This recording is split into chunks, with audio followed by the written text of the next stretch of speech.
Bonjour, nous sommes le mardi, que je dise bien, pas de bêtises, 22 décembre 2015, et je voudrais reparler de Michel Gauquelin et de ses travaux. Travaux qui ne sont pas sans interpeller et sans préoccuper les astrologues qui, comme on dit, ils en prennent, ils en laissent, et au fond, pourquoi a-t-on trouvé ces résultats et pourquoi pas d'autres résultats? Et est-ce que ces travaux justifient le thème astral dans sa globalité ou uniquement un aspect très particulier du thème astral qui est la dominante, enfin même pas la dominante, une sorte d'uniplanétarisme qui fait qu'on a telle planète, on est dans tel groupe professionnel et telle autre planète dans tel groupe professionnel, qui n'a rien à voir évidemment avec le thème individuel. Hein. Donc Gauquelin a validé l'idée qu'il y avait quelque chose à chercher dans le thème individuel, dans le thème astral, dans le thème de naissance, mais il n'a absolument pas validé la pratique de l'astrologie telle qu'on la voit aujourd'hui. Hein, ça n'a rien à voir. Il n'a pas validé les transsaturniennes, il n'a pas validé les aspects, il n'a pas validé le zodiaque, il n'a pas validé les... Bon, il a validé les maisons uniquement en tant que marqueur de levée et de culmination, il n'a pas validé la signification des 12 maisons telles qu'on la pratique habituellement. Donc, là, il y a un abus. Alors, ce que je voudrais... Lui-même n'a pas vraiment réfléchi sur son travail, sur ses résultats. Je le disais déjà en 1992 dans mon édition de ses personnalités planétaires. D'ailleurs, j'avais eu des problèmes avec il était mort juste avant et la famille de Gauquelin n'avait pas aimé certaines de mes observations sur cet ouvrage. Oui, c'est embêtant d'ailleurs. Et donc, Les Personnalités planétaires, c'est un ouvrage que je vous recommande et qui est paru chez Très Daniel et qu'on doit trouver encore sur Price Ministère, je ne sais pas exactement, et qui est une étude, un ouvrage qu'il a publié. D'ailleurs, c'était plutôt une édition, enfin c'est une édition qui était parue en anglais et qui n'était pas parue en français. Enfin, on ne sait pas très bien exactement quel était le statut de cet ouvrage. Enfin, on va pas revenir là-dessus. Ce que je voudrais revenir, c'est sur cette fameuse trinité, Mars, Jupiter, Saturne, qui constitue la base de son premier ouvrage de 1955, L'influence des astres, paru aux éditions du Dauphin et apparemment à compte d'auteur. Et il faudrait quand même se demander pourquoi ces trois planètes, et j'ai la faiblesse de croire que ces résultats sont beaucoup plus solides que ceux qu'il a ajoutés par la suite. Vous savez, enfin vous ne savez peut-être pas, mais moi je me méfie beaucoup de tout ce qui est additionnel, et même dans l'œuvre d'un auteur, c'est additionnel. Par exemple, les travaux sur Mars, sur le cycle Saturne-Neptune chez Barbeau, ils sont additionnels par rapport à sa théorie du cycle de concentration planétaire. Même s'il reprend des textes des années 50, n'empêche que par rapport à la dynamique des années 80, revenir à Saturne-Neptune, c'est additionnel. Bon, c'est ce que je veux dire. Donc, je me suis dit, on va essayer de réfléchir là-dessus. Alors, Mars, Jupiter, Saturne, déjà, c'est un ensemble extrêmement homogène, extrêmement cohérent, puisqu'on a Saturne qui est le fils de Jupiter, et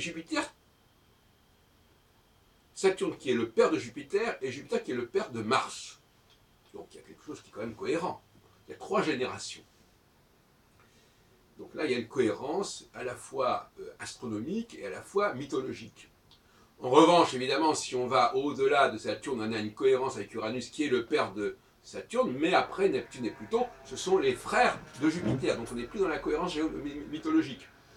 De la même façon, pour des planètes comme Vénus, Mercure, bon, c'est pas non plus d'une clarté au niveau de la généalogie météorologique. Donc, on a vraiment un noyau dur, Mars, Jupiter, Saturne, qui paraît extrêmement intéressant, mais qu'il faut analyser, et je l'analyserai de cette façon. Mars, c'est les travailleurs manuels. Saturne, ce sont les travailleurs intellectuels. On pourrait même parler d'esclaves dans un climat, si on se resitue dans l'Antiquité. Mars, ce sont les laboureurs, ce sont les ouvriers agricoles, ce sont ceux qui sont attachés à la glèbe, à la terre.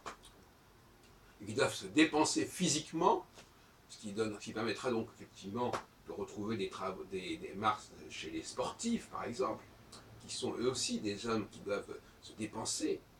Et puis il y a Saturne, qui est la planète plutôt des scribes, de ceux qui écrivent, de ceux qui rédigent, de ceux qui mettent en place les rituels, etc. etc. Et donc, d'ailleurs, dans son premier ouvrage de 1955, il y a un très beau tableau de Gauquelin où il dit Saturne, ce sont les prêtres. Donc, et puis alors, entre ces deux pôles, le salariat, si on peut dire, enfin le rôle manuel et le rôle intellectuel, hein, eh bien, il y a Jupiter, qui est intermédiaire. Et Jupiter, c'est, comme on sait, n'est-ce pas, le dieu central dans la mythologie, le maître de l'Olympe, comme on dit. Mais là, on le voit, il est un intermédiaire, il est entre les deux, il est interface entre le monde martien et le monde saturnien. Et je dirais que d'une certaine manière, ça se comprend parce qu'au fond, il est celui qui supervise, donc qui n'est étranger à rien, qui est à la fois en prise avec le monde martien et en prise avec le monde saturnien. Et d'ailleurs, on le voit très bien, chez un certain nombre d'hommes politiques,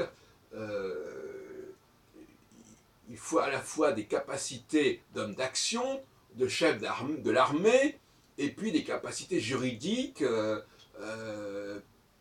comme l'a montré Napoléon. Napoléon, c'est typiquement le jupitérien qui est à la fois sur le terrain, sur le champ de bataille, et à la fois qui s'occupe du code civil qui prenait d'ailleurs, qui a longtemps porté le nom de code Napoléon.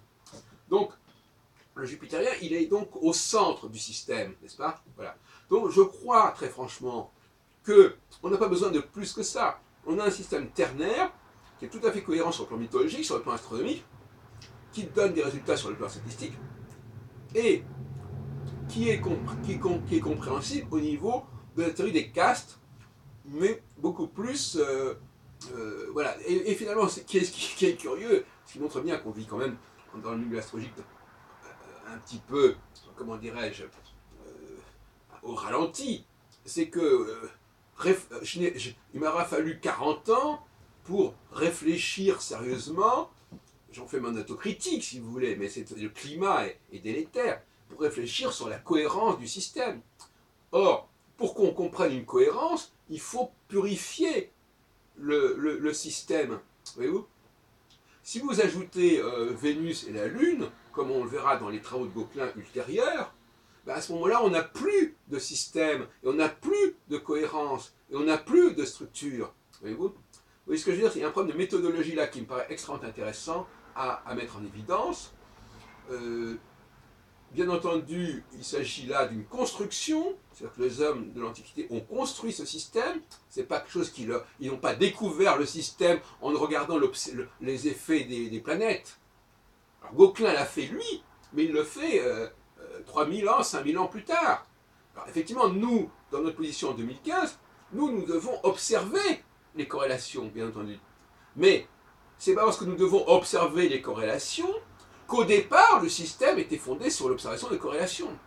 Il était fondé sur, non pas l'observation, mais l'affirmation de corrélations, ce qui n'est pas du tout pareil. C'est-à-dire qu'on décrétait qu'il en était ainsi. On décrétait que les travailleurs manuels seraient représentés par le totem martien, on décrétait que les travailleurs intellectuels seraient représentés par le facteur saturnien, mais ce n'était pas parce qu'on avait découvert au départ que Saturne agissait sur les intellectuels et Mars sur les manuels. Pas du tout.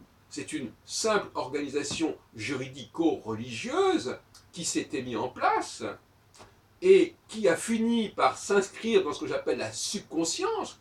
Et effectivement, maintenant, en effet, nous, avec le recul de plusieurs millénaires, il nous revient, puisque nous n'étions pas à l'origine du processus, et nous n'étions pas là avec les plans d'organisation du système, il nous revient, comme l'a fait Gauquelin, de découvrir ce phénomène par lui-même. Mais l'anachronisme, c'est de croire que ce que nous devons faire, nous, en 2015, c'est ce qu'ont fait nos aïeux il y a 3000 ou 4000 ans. le travail n'est pas du tout le même.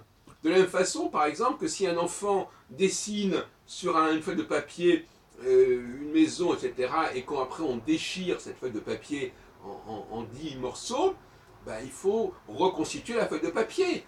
Donc la reconstitution de la feuille de papier, ça n'a rien à voir avec l'acte initial de l'enfant qui dessine sur cette feuille de papier. Donc il faut quand même avoir un petit peu de bon sens dans tout ça. Voilà ce que je voulais vous dire sur le fait Gauquelin.